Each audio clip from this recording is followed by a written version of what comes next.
Good evening to you all. We are going to present on Introduction to Rwandan Culture and Media Ethics, where we are going to talk about Rwandan traditional weapons. This group, we are three: Uwamahoro Betty, Mushikiwabo Eminence, and Latifa Omotesi. We are going to talk about the meaning and the importance of traditional weapons, of Rwandan traditional weapons. Rwandan traditional weapons are symbolic of the country's rich cultural heritage and historical significance.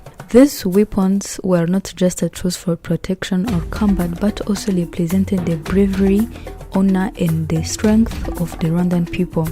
In the past, these weapons were integral to the lives of Rwandan warriors, used in defense, hunting, and during conflicts or battles to protect the kingdom.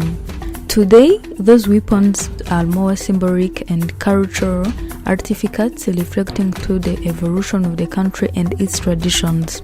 Examples of traditional weapons are: the first one we have umushweshwe, and the umushweshwe is a traditional spear used by the warriors in the past. It has a long, slender wooden shaft with a sharp metal tip, making it ideal for both close and long-distance combat, and the spear was often used for self-defense, hunting, and warfare. The second one we have ishaka, and the ishaka is the rod shield traditionally made of cowhide, wood, or a combination of both.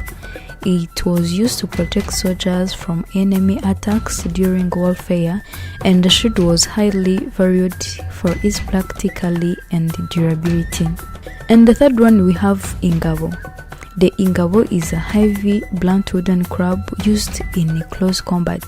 It was made from a strong hardwood like ebony, designed for striking opponents with a force. And the fourth one we have iwikufi. The iwikufi consists of bow, typically made of wood, and arrows with metal tips.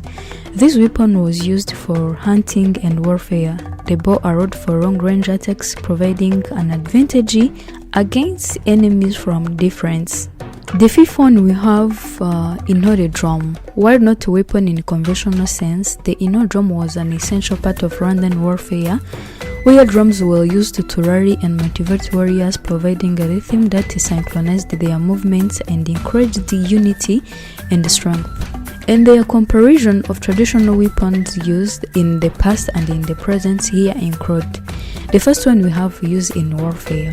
In the past, traditional Rwandan weapons were critical in warfare, where skilled warriors used spears, clubs, and shields to defend the kingdom and engage in the battle. And the weapons were designed for close range and long range combat, providing tactical advantages during conflicts. And in the present, today, traditional weapons are no longer used in warfare. Modern technology and military equipment have replaced them. However, these weapons hold cultural significance and are preserved in museums, ceremonies, and traditional events. Secondly, about the comparison, we have hunting. In the past, the traditional weapons like the bow and arrows were primarily used for hunting, allowing Rwandans to capture game for food and other needs. Spears and clubs were also used in hunting large animals. And today, in present, modern hunting equipment such as guns and traps have replaced traditional weapons for hunting purposes. Nonetheless, some traditional weapons are still used in rural areas of ceremonial hunting practices. The third one is symbolism and cultural significance. In the past, these weapons were symbols of bravery, status, and strength. A warrior's ability to wield them effectively was a matter of pride and honor, and the weapons were deeply tied to the warrior's identity and social standing. And today, traditional weapons are more symbolic than practical. They are displayed during cultural events, traditional dances, and ceremonies to honor Rwanda's rich history and heritage. The Intore dance, for instance, and often features warriors carrying traditional weapons. The fourth one, which is the last one, is defense and protection. In the past, the shields, spears, and the clubs were used for protection and defense against enemies. A warrior would use these weapons to guard themselves and their communities against invaders. And today, in the present, in modern times, the role of physical weapons for defense has been replaced by advanced security and military systems. However, the shield and the spear are still seen in national celebrations and commemorations of Rwanda's historical military strength. By concluding, while traditional Rwandan weapons were once essential in combat, hunting and defense, their role has evolved in modern times. Today, these weapons are cultural artifacts that represent Rwanda's history, resilience, and pride.